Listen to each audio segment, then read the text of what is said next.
హుస్నాబాద్ నియోజకవర్గంలోని ఎల్కతుర్తి మండల కేంద్రంలో నిర్వహించిన జిల్లా స్థాయి క్రికెట్ టోర్నమెంట్ విజేతలకు బహుమతులు అందించిన రాష్ట్ర రవాణా మరియు బీసీ శాఖ మంత్రి పొన్నం ప్రభాకర్. ఈ సందర్భంగా గెలుపొందిన విజేతలకు మొదటి బహుమతిగా, రెండవ బహుమతి 15,000 రూపాయలు, మూడవ బహుమతి 10,000 రూపాయలు అందించడం జరిగింది. ఈ సందర్భంగా వారు మాట్లాడుతూ ప్రతి ఒక్క యువత క్రీడా స్ఫూర్తితో ముందుకు సాగాలని, యువత అంతా క్రీడల్లో రాణించాలని, ఉన్నత శిఖరాలు ఎదగాలని ఈ సందర్భంగా కోరారు.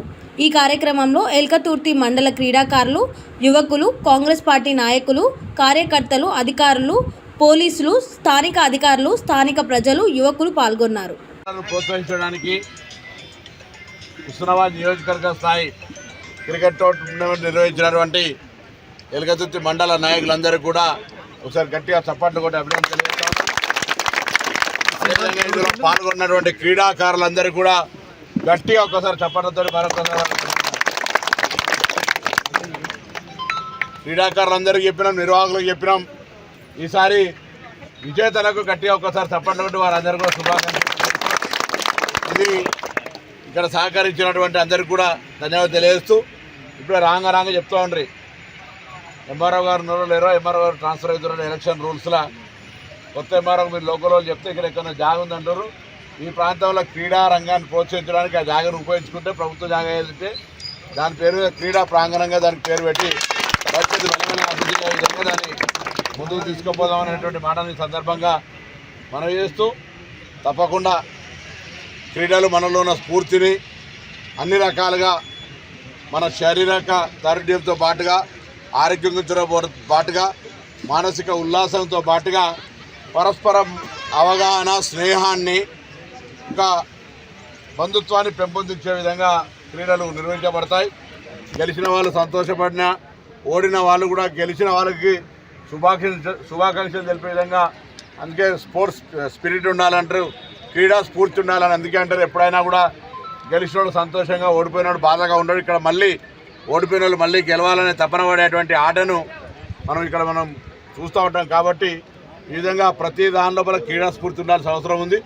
ఇవాళ క్రీడల అభివృద్ధి కూడా ప్రతి ఒక్కరు కూడా, ప్రభుత్వం కూడా మున్ముందు ఒక ప్రణాళిక తీసుకొని పోయే విధంగా గ్రామీణ స్థాయి నుంచి అది పాఠశాల స్థాయి కావచ్చు, అంతర్ పాఠశాల స్థాయి కావచ్చు, కళాశాల స్థాయి కావచ్చు, అంతర్ కళాశాల స్థాయి కావచ్చు, అంతర్ మండలం కావచ్చు, అంతర్ జిల్లా కావచ్చు, రాష్ట్ర స్థాయి కావచ్చు, అనేక రకాలమైనటువంటి స్టేజ్లలో వివిధ రకాల గ్రామీణ క్రీడలతో పాటుగా ఇతర క్రీడలు కూడా ప్రోత్సహించేటువంటి ఆలోచనతో ఉన్నది. దానికి కూడా ఒక ప్రణాళిక సిద్ధం చేస్తూ ఉన్నారు.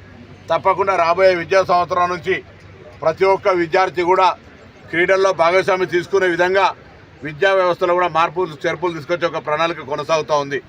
కాబట్టి ఆ దిశలో మీరు కూడా ప్రతి ఒక్కరూ ఆటల పట్ల తమ పిల్లల్ని ప్రోత్సహించే విధంగా తల్లిదండ్రులు కూడా అందులో భాగస్వాములు కావాలని కోరుతాను. ఒక ప్రభుత్వంగా నిర్బంధంగా ఆటలాడిస్తే ఆడేటువంటిది కాదు ఇది. పిల్లల్ని తల్లిదండ్రులు ఆడమని ఒక గంట టెలిఫోన్కు దూరంగా ఉంచి యూట్యూబ్లకు, వాట్సాప్లకు, సోషల్ మీడియాకు లేదా ఇతరత్ర గేమ్స్కు దూరం పెట్టి ఫీల్డ్ మీద ఆటల భాగస్వాములు అయ్యే విధంగా తల్లిదండ్రులు ఆ యొక్క ప్రోత్సాహాన్ని పిల్లలకు ఇచ్చే విధంగా చర్యలు తీసుకోవాలని సందర్భంగా కోరుతూ, మరి సందర్భంగా పార్టిసిపేట్ అయినా, సహకరించిన, స్వయంగా పాల్గొని ఆడిన వాళ్ళందరూ కూడా నేను కూడా పేరు పేరున హృదయపూర్వకంగా అభినందనలు తెలియజేస్తూ, మరి హుస్నాబాద్లో ఇతర కార్యక్రమాలు ఆలస్యమైంది. సరే ఏది ఏమైనా కొద్దిసేపు మేము మ్యాచ్ చూద్దాం అనుకున్నాం. ఇప్పుడు కూడా 10 నిమిషాలు అంతా బ్యాటింగ్ కట్టుకోకపోతే 5 ఓవర్లో 2 ఓవర్లో బ్యాట్ చూస్తాం. ఆడినలో, ఓడినలో, గెలిచిన వాళ్ళు ఉన్నారా? వాళ్ళంతా రెడీ ఉన్నారా? ఓడిన వాళ్ళు, గెలిచిన వాళ్ళు 5 కాదు 5 ఓవర్లు మినిమం. మళ్ళీ ఎంపైర్ 2 ఓవర్స్